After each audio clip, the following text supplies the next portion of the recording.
자연에 봄이 왔습니다. 여러분도 느끼시듯이 봄에 핀 아름다운 꽃들, 정말 얼마나 이 자연이 복되고 아름다운지 모릅니다. 이런 4월에 찾아온 봄을 보면서 무슨 생각을 하십니까? 참 아름답다는 생각과 함께 우리 사람이 사는 세상에도 봄이 왔는가, 이런 생각을 아마 하실지 모릅니다. 이런 생각을 했던 사람들은 일찍부터 있었는데 1926년 시인 이상화는 개벽이란 잡지에 빼앗긴 들에도 봄은 오는가, 이런 시를 게재하면서 일제에 의하여 겨울이 되어버린 조선 땅에 봄이 오는가, 이런 내용의 시를 썼습니다. 1922년도 T.S. 엘리어트라고 하는 유명한 시인이 황무지라고 하는 시를 발표하면서 4월은 가장 잔인한 달, 이렇게 시를 썼는데, 이 시를 통해 자연은 지금 찬란한 4월의 봄이지만 1차 세계대전 이후 유럽 땅, 이 땅은 이제 겨울이 돼버렸다. 이 겨울이 돼버린 유럽 땅에 봄은 오는가, 이런 내용의 황무지란 유명한 시를 썼지요. 1899년도 톨스토이가 존재하는 소설 중에 최고라고 해도 과언이 아닌 부활이라는 소설을 일생 마지막으로 씁니다. 근데 이 부활이라는 소설이 이렇게 시작합니다. 좀 길지만 제가 좀 읽어보면, 자작나무와 포플러, 야생 벚나무에도 향기롭고 촉촉한 새잎이 트고 보리수에도 이제 막 순이 튼 새잎을 한껏 부풀리고 있었다.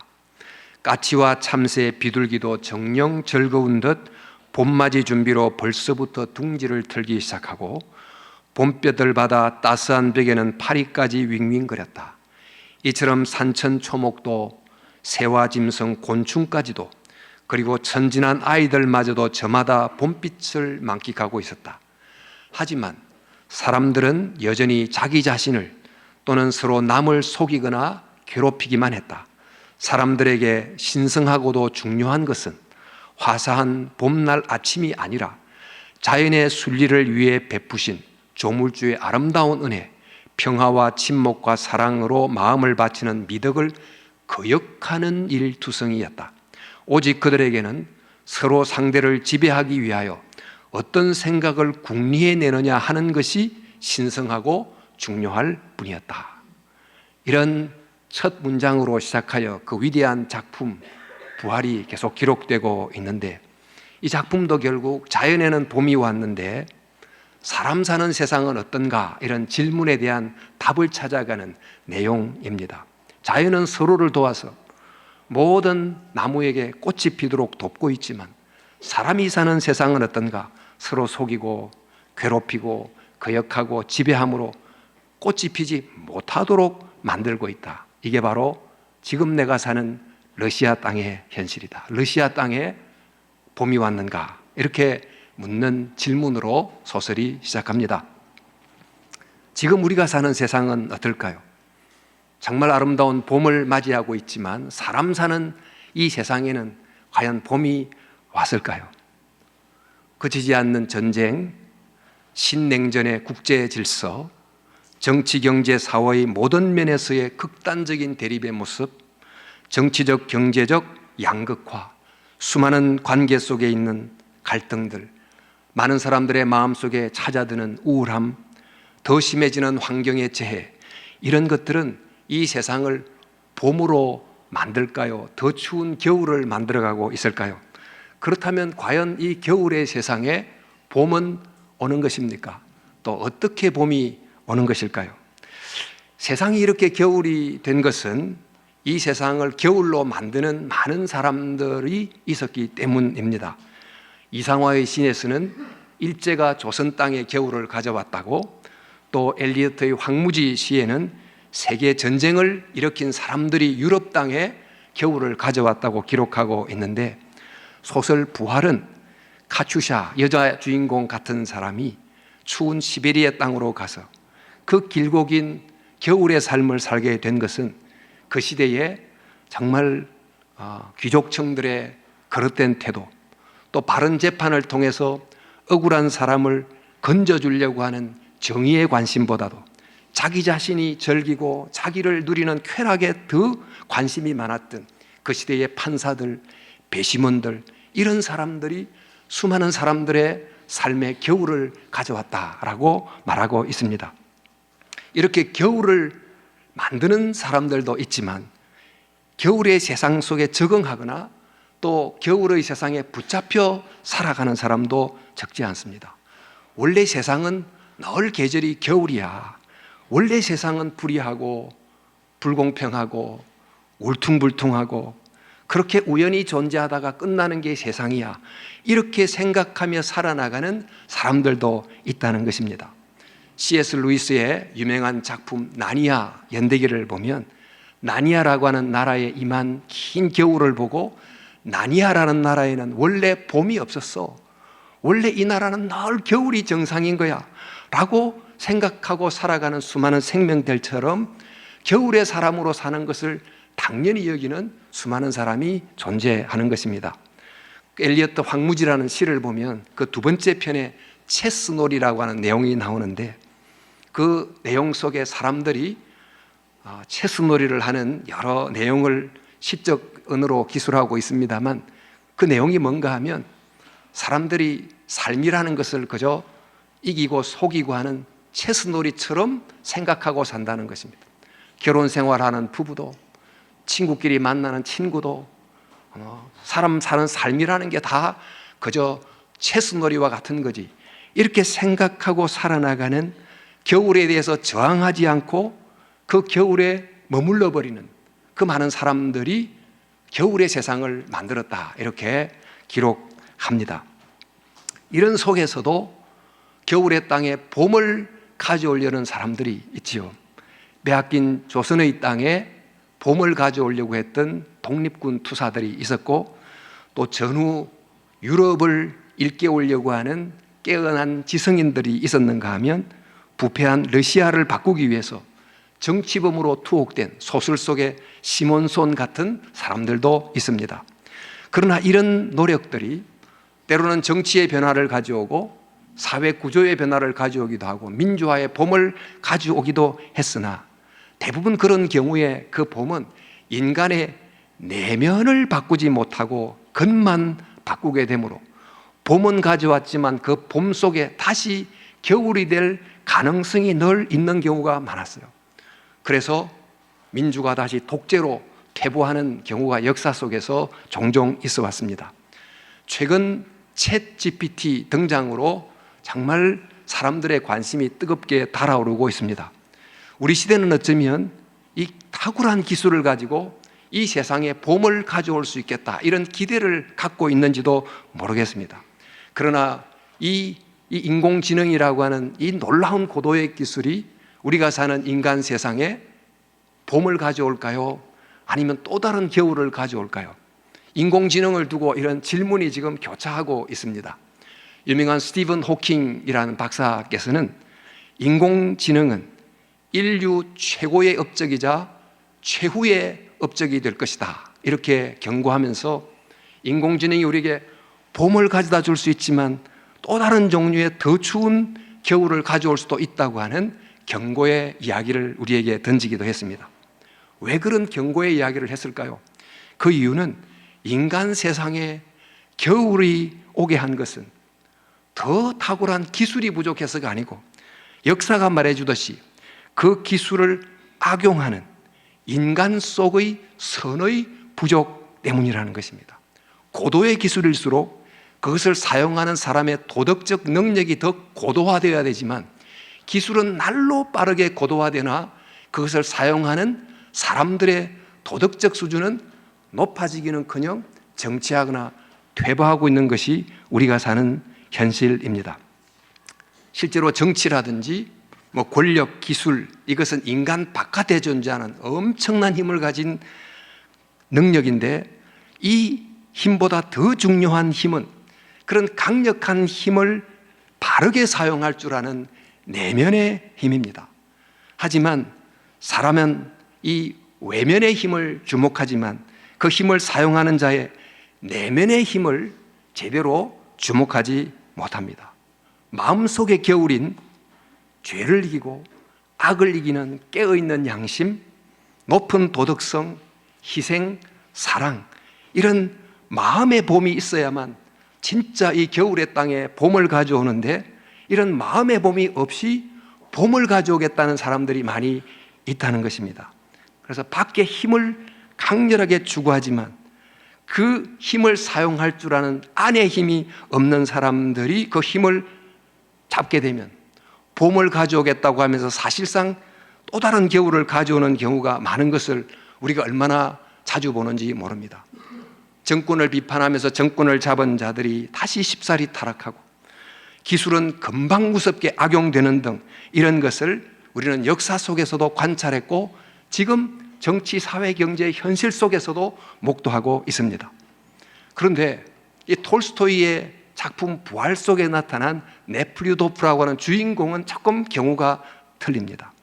이 주인공이 배심원으로서 한 재판에 참석했다가 독살 혐의로 재판정에 선 나타샤를 만나면서 바로 그 나타샤를 보면서 그가 이전에 나타샤에게 했던 그 행동, 바로 그 무책임한 행동이 나타샤라고 하는 한 여인에게 길고 긴 겨울을 가져왔다는 것을 깨닫게 됩니다. 내가 바로 이 불행한 나타샤를 만든 원인이다 하는 것을 깊이 자각하고, 이것은 내 잘못이다, 내 책임이다 라고 여기면서 겨울의 양심에 봄의 바람이 불기 시작해요. 그래서 개인의 마음속에 도덕적 양심이 깬 개인적 자아의 봄이 찾아오게 됐습니다. 그러니까 양심이 죽은 겨울의 삶을 살아가고 있는 수많은 사람들과 다른 봄의 사람으로 걸어가게 됐습니다. 그리고 이제 그 나타샤를 도우려고 시베리아까지 따라가서 돕는 일을 하다가 그가 발견한 것은 나타샤와 같은 억울하게 죄수가 된 사람이 한두 사람이 아니라는 것을 발견하게 되죠. 그리고 많은 사람들이 나타샤처럼 이렇게 불행한 겨울을 살게 된 이유는 자기와 같은 귀족들의 잘못된 행동에 있다는 것을 깨닫고, 또 그 귀족들을 중심으로 한 러시아 사회의 나쁜 구조라는 것을 깨닫습니다. 그리고는 귀족인 자기가 이 사회를 향한 사회적 책임을 감당해야 되겠다 생각하고 자기에게 있는 농지를 나눠주기도 하고, 나타샤 같은 억울한 죄수를 위해서 살기로 결심합니다. 그래서 죽어버린 이 사회적 책임감이 살아나면서 또 다른 한편 봄의 사람으로 탄생하게 되는 것입니다. 그러니까 양심이 살아나는 개인적 자아의 부활과 사회적 책임의식이 살아나는 사회적 자아의 부활, 이 이중적 부활이 이 주인공에서 일어나게 되는 것입니다. 보통 내부의 봄이 온 사람으로서 외부의 봄을 가져오려고 해야 되지만, 대부분 내부의 봄이 없는 사람으로서 외부의 변화를 가져오려는 사람이 있기도 하고, 또 내면에 자기 양심의 가책을 느끼고 내면의 변화는 왔지만 자기가 속한 사회의 외적 변화에 대해서는 무관심한 사람들이 많으나, 이 주인공 네플류도프는 내면의 변화를 경험하고 그것을 기초로 자기가 사는 그 사회에 봄이 오게 하는 사람으로 살게 하는 그런 변화를 보이게 된 것입니다. 이것이 바로 톨스토이가 본 한 인간에서 일어난 진정한 부활의 모습이었습니다. 바로 이런 비슷한 모습을 오늘 읽었던 누가복음에서 만날 수 있습니다. 당시 1세기 유대는 로마 지하에 있었던, 또 로마와 또 결탁했던 유대의 부패한 권력이 만드는 겨울의 땅이었습니다. 근데 그 겨울이 얼마나 오래 지속이 됐든지 이스라엘이 바벨론의 포로가 된 다음 페르시아, 헬라, 로마의 지배 아래 계속 세월을 보내게 됐고, 그 시간은 정말 길고 긴 겨울의 연속이었어요. 잠시 하스본 왕조라고 하는 독립왕조가 있긴 했지만 사실상 큰 의미가 없는 긴 겨울을 살아가게 됐는데, 그런 삶을 살면서 많은 그 시대 사람들이 봄을 가져오는 분, 즉 메시아를 간절히 갈망하고 있었던 것입니다. 근데 그들이 기대했던 그 메시아가 가져오는 봄, 그 봄은 어떤 봄이었는가? 지금의 이 혹독한 겨울을 만들고 있는 그 로마를 제거하는, 로마와 결탁된 자들을 제거함으로 나라를 되찾는 그 정치적 봄, 그걸 간절히 간구하고 있었습니다. 그런데 그들이 구했던 이 정치적 봄은 정치적 의미만이 아닌 신학적 의미와 덧붙여져서 더 간절한 갈망의 대상이 됐는데, 지금 그들이 로마 치하에 있었습니다만 이것은 사실 과거에 바벨론 포로가 됐던 그 포로의 연장이라고 생각했어요. 왜 그때 그들이 바벨론 포로가 됐는가? 그 이유는 그 당시 그들의 조상이 하나님께 죄를 지었기 때문에 죄에 대한 징계로 바벨론 포로가 됐는데, 그 포로 상태가 지금까지 연장되고 있다고 본 것입니다. 그런데 만약 로마로부터 벗어나게 되면 이것은 로마로부터 벗어난 정치적 해방일 뿐만 아니고 그동안 하나님의 심판 아래 있었던 모든 이런 죄로부터 용서를 받는 신학적 의미의 해방이라고 본 거예요. 이런 의미에서 정치적, 신학적, 이중적 의미를 갖고 있는 이런 독립을 메시아가 와서 이루어주기를 간절히 기대했습니다. 그런데 그 기대를 가지고 바라봤던 예수님이 그들을 로마로부터 구원해 주기는커녕 로마에 의하여 십자가에 못 박혀 죽게 됐습니다. 그런 메시아를 보고 메시아에 대한 기대를 접어버리고 실망하고 많은 백성들이 떠났고, 지금 본문에 나타나 있는 엠마오로 향하는 두 제자도 자기 고향으로 돌아가고 있었던 것입니다. 그러면서 그들이 이렇게 말합니다. 우리는 이 사람이 이스라엘을 속량할 자라고 바랐었노라.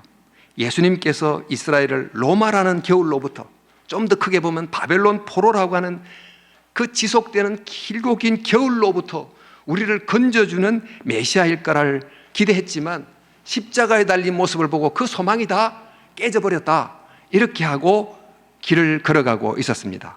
사실 그들이 그렇게 생각했던 이유는, 그들의 삶에 겨울을 가져다던 주된 이유는 로마라고 하는 외부의 힘이라고 생각했기 때문에, 그 로마라고 하는 외부의 힘만 제거하면 바로 그들의 삶에 기대했던 봄이 온다고 여겼던 것입니다. 그러나 그들은 진짜 봄이 뭔지를 몰랐어요. 진정한 봄이 어떻게 오는지도 충분히 알지 못했던 것입니다. 만약 그들이 생각했던 대로 정치적 봄이 왔다 할지라도 그들에게 주어진 봄은 그들에게는 봄이 될 수 있을지 몰라도 그들에게 봄을 가져오기 위해서 그들 주위의 나라에게는 겨울이 왔을 수도 있습니다. 지금 우리 주변의 나라에서 보듯이 자기에게 임한 자국의 부흥과 자국의 확장을 위해서, 우리나라의 봄을 가져오기 위해서 이웃 나라의 겨울을 강요하는 이런 모습을 보는 것처럼 이스라엘만의 봄은 그런 의미를 지닐 수도 있었다는 것입니다. 또 설령 그런 정치적 봄이 왔다 할지라도 로마보다도 더 깊은 겨울인 우리들 속에 있는 죄의 문제, 악의 문제를 해결하지 않으면 그 독립된 유대의 나라는 강국은 됐을지 모르지만 세상에 봄을 가져다주는 나라가 아니고 겨울을 만드는 또 다른 로마가 될 위험을 가지고 있었습니다. 그래서 하나님이 이스라엘을 불렀던 그 원래의 목적, 세상에 복의 통로가 되라고 하는 그 원소명을 오히려 그르치는 결과를 낳을 수도 있다는 것입니다. 그래서 예수님께서는 실망의 마음을 가지고 엠마오로 내려가는 두 제자를 만나서 그들과 함께 대화를 하시는데, 어떤 대화를 하시는가? 그 대화의 핵심 내용이 성경의 이야기를 다시 풀어 설명하는 것입니다. 성경을 제대로 보도록 그들에게 가르쳐주는 이야기를 하셨어요. 예수님의 십자가를 졌다는 이 십자가 사건은 그 시대의 짧은 맥락에서 보면 그저 로마에 희생된 하나의 희생사건에 불과하지만 성경의 긴 역사의 맥락에서 볼 때 비로소 이 십자가가 역사 속에서, 특히 하나님의 역사 속에서 어떤 의미를 가지는지를 제대로 볼 수 있기 때문에 바로 성경의 긴 이야기의 맥락을 제대로 보게 해 주신 것입니다. 그래서 우리 누가복음 24장 25절 27절에 보니까 이르시되 미련하고 선지자들이 말한 모든 것을 마음에 더디 믿는 자들이여, 그리스도가 이런 고난을 받고 자기의 영광에 들어가야 할 것이 아니냐 하시고, 이에 모세와 모든 선지자의 글로 시작하여 모든 성경에 쓴 바 자기에 관한 것을 자세히 설명하시니라. 그랬어요. 모세와 선지자의 글, 이것은 곧 구약성경 전체를 뜻하는 것입니다. 구약성경 내용은 인간 삶에 관한 단편적인 지혜를 담은 지혜 모음책이 아닙니다. 구약성경은 하나의 핵심 줄거리를 가진 역사에 기초한 아주 긴 큰 이야기입니다. 그 이야기는 창조로부터 시작해요. 하나님이 사랑하여 생명을 가진 존재를 창조한 이야기로부터 시작해서 그 창조된 생명들이 그 생명을 꽃으로 피우면서 살아나가는 생명 이야기를 써가야 되는데, 그 이야기 속에 죄라고 하는 사건이 불쑥 들어오면서 이 이야기가 굉장히 복잡해지기 시작합니다. 생명의 이야기 속에 깨어지고 갈등하고 싸우고 죽이는 죽음의 이야기가 덧붙여지게 돼요. 이 이야기가 이대로 계속가지 않도록 하나님께서 또 다른 한 사건을 시작해요. 구원의 역사를 시작합니다. 그리하여 성경 이야기는 창조 이야기, 타락 이야기, 구원 이야기, 이 세 이야기가 겹겹이 연결되면서 이루는 하나의 큰 이야기입니다. 근데 구약 성경은 특별히 이 중에서도 이 구원 이야기를 집중해서 기록하고 있는데, 그 구원 이야기를 아주 압축해서 설명하면 이런 내용입니다. 하나님께서 이 타락으로 흘러가는 세상을 구원하기 위하여 한 사람을 선택합니다. 아브라함을 선택하고 아브라함의 후손들을 또 선택해서 그 후손 한 민족을 통해서 온 세상을 구원해가는 이야기입니다. 그런데 이 이야기는 구약 성경 끝으로 결말이 나지 않았어요. 아직 결말이 없는 채 오픈 엔딩으로 이야기가 끝이 나요. 그런데 이 이야기를 이제 신약의 시대에 접어든 이스라엘 백성들이 어떻게 생각했는가? 이 이야기는 어떻게 끝이 나는가? 아브라함을 선택하고 한 민족을 이루고 그렇게 흘러온 이 이야기는 결국 이 이스라엘 백성을 로마로부터 건져내고 이 이스라엘 백성이 한 강력한 나라가 되는 것, 이것으로 이 이야기는 끝이 난다라고 생각했어요. 이것이 바로 이 성경에 나타난 긴 구원 역사의 결말이라고 생각하고, 메시아는 바로 그런 마지막 결말을 가져다 주는 존재다라고 여겼습니다. 얼마나 자기 민족 중심으로 성경 이야기를 생각했는지 모릅니다. 바로 그렇게 생각했던 그들의 이야기 해석을 길을 가면서 예수님께서 다시 풀어서 설명을 해 주는 것입니다. 창조로 시작돼서 타락, 그런데 다시 하나님이 구원하는 이 구원의 역사는 단순히 이스라엘을 구출하고 그 이스라엘이 많은 나라 중에 강국이 되는 것으로 완성되는 이야기가 아니다. 이 이야기는 한 사람 아브라함을 구출하고 아브라함의 후손을 통해서 한 민족을 이루어서 그들을 통하여 열방을 구원하는, 또 이 이스라엘 백성을 통해서 태어나는 진정한 하나님의 그 후손, 아브라함의 후손을 통하여 정말 온 세계를 건지는 이 겨울의 세상에 진정한 봄을 가져오는 이야기라는 것입니다. 그런데 이런 이야기의 결말을 향해서 흘러가고 있는데, 정말 이 세상은 이런 결말을 가져오려면 어떻게 하면 됩니까?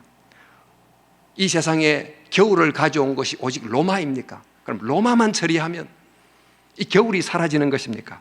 아니면 로마를 포함한 너와 내 속에 죄라고 하는 겨울을 만드는 요소가 다 들어 있습니까? 그래서 주님은 이스라엘을 로마로부터 건져내면 이 구약에 기록된 이야기가 완성에 이르는 것이 아니고 이스라엘을 포함한 모든 사람 속에 있는 죄와 악과 사탄이라고 하는 더 깊은 겨울로부터 건져내야만 진짜 구약 성경의 긴 이야기의 진정한 완성과 결말에 이르게 된다는 것입니다. 이것을 위해서 만왕의 왕이신 그 하나님의 아들이 고난의 종이 돼서 죄와 사탄과 죽음이라고 하는 겨울을 만드는 그 헤드쿼터 안으로 직접 들어가서 그들과 싸워서 그들을 이겨내므로 정말 진정한 봄을 가져오는 구원자가 됐다. 그 십자가라는 것은 겉으로 보면 죽임을 당한 사건이지만 죽음을 죽인 하나님의 승리 사건이었다는 것을 다시 보여주는 것입니다. 그래서 십자가라는 이 사건은 하나님의 이 구원의 이야기 긴 역사에서 보니까 겨울을 만들어버린, 겨울이 되어가는 창조세계에 봄을 가져오는 하나님의 놀라운 구원의 절정이고 클라이막스다 하는 것을 보여준 거죠. 예수님은 십자가에 달리심으로 로마에서 죽임 당한 것 같지만, 로마라는 겨울을 처리하지 못한 것 같지만, 사실 로마 속에도 있고 유대인 속에도 있고 너 속에도 있고 내 속에도 있는 보이지 않는 진짜 겨울, 그 죄와 악과 사탄을 이긴 진정한 승리였다 하는 것을 설명해 줘요.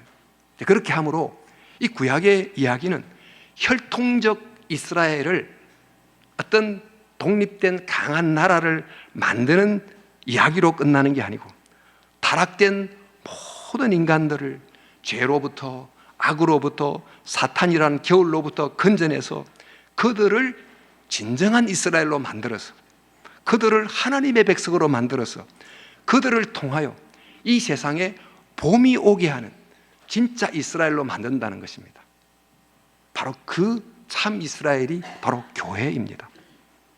그 참 이스라엘 속에는 혈통적 유대인만 속하는 것이 아니고 예수 그리스도를 통해서 하나님의 백성된 모든 민족이 다 들어와서 그리스도를 통해서 죄의 겨울을 이겨낸 사람, 용서를 경험한 사람, 칭의를 받은 사람, 그리하여 은혜의 봄을 경험한 사람들이 다 내면의 봄을 경험하고 겨울의 세상 속에서 외적인 봄을 가져오는 사람으로 살아가도록 되는 것, 이것이 바로 이 구약 성경 긴 이야기의 마지막 결론의 모습이라고 하시는 것입니다. 이렇게 엠마오로 내려가는 두 제자들에게 구약 성경 이야기를 풀어서 설명해 주신 것입니다. 그러자 이 이야기를 들었던 엠마오로 내려간 두 제자들의 가슴이 뜨거워지기 시작했어요. 비로소 성경이 보이기 시작했어요. 왜 십자가라는 사건이 무익한 사건이 아니라 하나님의 구원 역사를 이루는 반드시 필요한 중요한 사건인가가 새롭게 보이게 된 것입니다. 십자가라는 것은 옛 창조를 끝내버리는, 그 길고 긴 겨울을 끝내버리는 사건일 뿐만 아니고, 부활이라는 것은 새로운 창조, 즉 하나님의 진정한 봄을 가져오는 위대한 시작이다 하는 것을 깨닫게 되면서 실망이 희망으로 바뀌게 됐습니다. 그래서 누가복음 24장에 그들이 서로 말하되 길에서 우리에게 말씀하시고 우리에게 성경을 풀어주실 때에, 구약의 그 긴 이야기가 어떻게 전개돼서 어떤 완성으로 가는지를 제대로 듣게 될 때 우리 속에 마음이 뜨겁지 아니하더냐, 이렇게 고백하게 된 거예요. 우리들도 성경을 읽으면서 이 성경이 결국 어떻게 흘러가고 예수님의 십자가를 통해서 어떤 완성에 이르는지를 제대로 보면, 성경을 읽을 때 우리의 마음속에 뜨거움이 생기는 거예요. 새로운 비전이 보이는 것입니다. 그래서 이 엠마오로 내려갔던 두 제자들이 발걸음을 돌이켜서 예루살렘으로 향합니다. 제자들이 있는 곳, 그곳으로 가서 예수님을 만난 소식, 그것을 전해주려고 발걸음을 돌린 것이지요. 그리고는 예루살렘에서 아마 꽤 긴 시간을 보냈던 것 같습니다. 그곳에 있으면서 다른 제자들과 함께 기도에 전념하면서 보냈던 그 어느 날 50일째 되던 때 오순절 성령이 임하게 되고, 정말 예수님을 통해서 임했던 그 봄이 실제로 각 사람들의 삶을 통해서 꽃으로 표현되는 위대한 사건이 일어나요. 그게 바로 오순절 성령 강림 사건입니다. 겨울의 세상이 된 이 세상 속에 하나님의 4월의 봄이 왔다 하는 걸 온 세상에 알리는 위대한 봄 소식이 예루살렘에서부터 퍼져나가게 된 것입니다. 그래서 그들이 정말 하나님의 나라를 회복하는 진정한 사람들이 된 것이지요. 우리도 이 세상을 보면서 정말 자주 절망합니다. 왜냐하면 타락의 이야기, 겨울의 이야기만 우리의 눈에 자주 들어오기 때문입니다. 창조의 생명 이야기가 억압당하는 이 타락과 죽음의 이야기를 늘 보면서 이 세상의 겨울이 끝나지 않을 것 같다는 생각을 가지고 마음이 답답할 때가 많습니다. 그럴 때 우리는 어떻게 해야 될까요? 성경의 큰 이야기 속에서 이 우리가 사는 시대를 이해해보는, 그래서 십자가에 달린 예수님과 부활하신 예수님을 통해서 하나님의 역사 이야기는 완성을 향해 간다는 것을 새롭게 깨닫는 눈뜸이 필요한 것입니다. 지금도 이 겨울의 세상, 그러나 예수님을 통해서 임한 봄 이야기가 쓰여졌고 쓰여지고 있다는 것을 발견하는 개안이 우리에게 필요하다는 것입니다. 그래서 우리가 사는 이 바깥 세상은 아직도 겨울이지만 예수님을 통해서 일어난 구원 사건을 바라보는 우리의 마음 안은 따뜻한 봄바람이 불도록 해야 됩니다. 우리가 늘 마음속에는 예수님의 은혜의 봄 소식을 계속 들으려고 노력해야 된다는 말입니다. 네프리도프가 나타샤라는 여주인공을 만나면서 그의 내면의 양심이 부활했던 것처럼, 엠마오로 가던 두 제자가 예수님을 만나면서 새로운 소망을 내면에 가진 것처럼, 우리도 이 겨울의 세상을 살아가면서 겨울의 세상만 보지 말고 십자가에 달린 예수님, 부활하신 예수님을 바라보면서 바깥에는 차가운 겨울 바람이 불지만 우리의 내면에는 은혜의 바람, 소망의 봄바람이 계속 불도록 해야 된다는 것입니다. 말씀을 읽으면서, 기도하면서, 성령의 은혜를 사모하면서 내 마음에 정말 은혜의 봄을 유지하면서 아무리 힘들어도 절대 좌절하지 않기, 절대로 절망하지 않기, 겨울의 세상을 보면서도 불평하면서만 살지 않기, 예수님 의지하고 이 세상을 전부로 여기면서 세상처럼 살지 않기로 노력하기, 이런 방식으로 내면의 봄을 유지하며 살려고 노력하는 것입니다. 이리하여 우리 속에 내면의 봄을 붙들고 살 뿐만 아니고 봄의 사람으로서 겨울의 세상 속으로 들어가려고 노력해야 됩니다. 네플리도프가 귀족인 자기 자신이 마땅히 행해야 될 사회적 책임을 인식하고 정말 책임 있는 그 시대의 사람이 되기 위하여 자기가 할 수 있는 한 잘못된 사회 구조를 바꾸려고 그러고 억울한 사람을 도우려고 하는 노력을 하려고 했던 것처럼, 엠마오로 내려가는 두 제자가 여전히 대제사장의 위협이 등등한 예루살렘으로 다시 돌아가서 이 부활의 위대한 소식을 전하는 사람이 되려고 했던 것처럼, 우리도 겨울의 세상이지만 그 속에 들어가서 봄의 소식을 알리는, 행동하는 실천이 필요하다는 것입니다.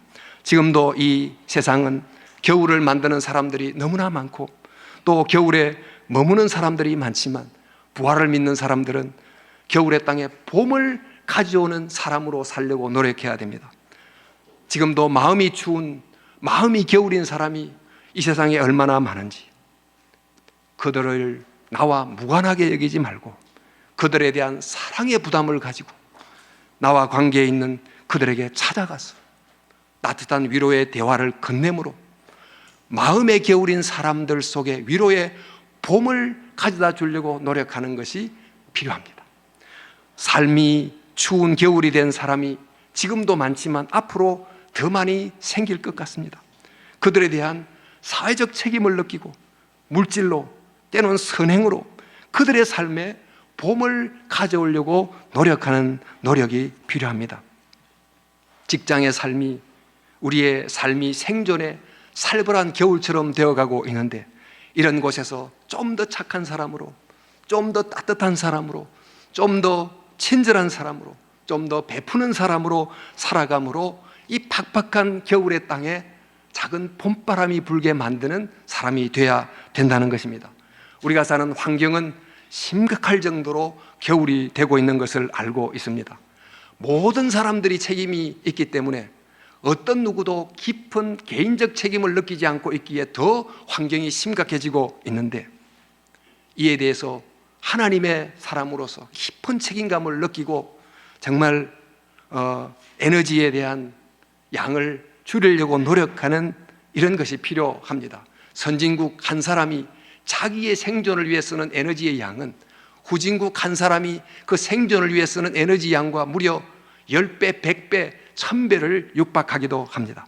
나 한 사람 살기 위하여 수많은 에너지를 나 한 사람의 행복을 위해서 많이 쓰지 말고 고통하는 사람들의 고통을 줄여주는 일에 에너지를 환치할 수 있는 그런 노력도 역시 봄을 가져오는 사람의 모습이 될 것입니다.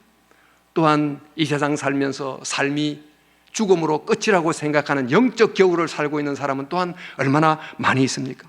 바로 그런 사람들에게 찾아가서 죽음이 끝이 아니고 하나님의 나라가 있고 영생이 있고 구원이 있다는 것을 알려주는 전도, 선교, 이것은 또한 겨울의 땅에 봄의 씨를 뿌리는 아름다운 행동이 되는 것입니다.